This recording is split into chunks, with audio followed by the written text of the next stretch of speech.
En France, Maël, endiguer l'influence grandissante des narcotrafiquants, c'est le défi à relever pour le nouveau ministre de la Justice. Gérald Darmanin attendu à Marseille aujourd'hui, où il devrait remettre sur la table les premières pistes évoquées ces derniers jours, notamment pour mettre les dealers incarcérés hors d'état de nuire. Stéphane Burgat, vous êtes le correspondant d'Europe 1 à Marseille. Le garde des Sceaux doit passer une grande partie de la journée au palais de justice. Effectivement, avec deux séquences ce matin pour parler des pistes de lutte contre le narcotrafic et la criminalité organisée.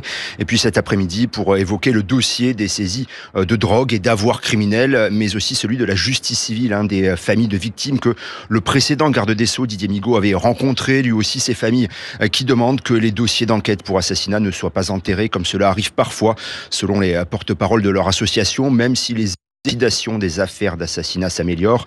Mais Gérald Darmanin doit aussi rencontrer le monde pénitentiaire. Visite au Baumette en début d'après-midi. Le ministre a déjà formulé des propositions comme des opérations place nette dans les cellules ou encore un isolement renforcé des narcotrafiquants. Alors, pourquoi pas, mais avec quels moyens, s'interroge Catherine Forzy, secrétaire locale FO Justice. Il faut les isoler, bien sûr, mais les isoler sans moyens, sans budget, sans agents, il faut me dire comment on fait. Le quartier d'isolement, on est à une 30aine de cellules, on va être à une 50aine après, mais il va être vite comblé. Ça fait depuis 2018 qu'on demande là de ne pas mettre les détenus selon leur peine tous ensemble dans les mêmes prisons. Oui, il faut vraiment revoir le système d'incarcération.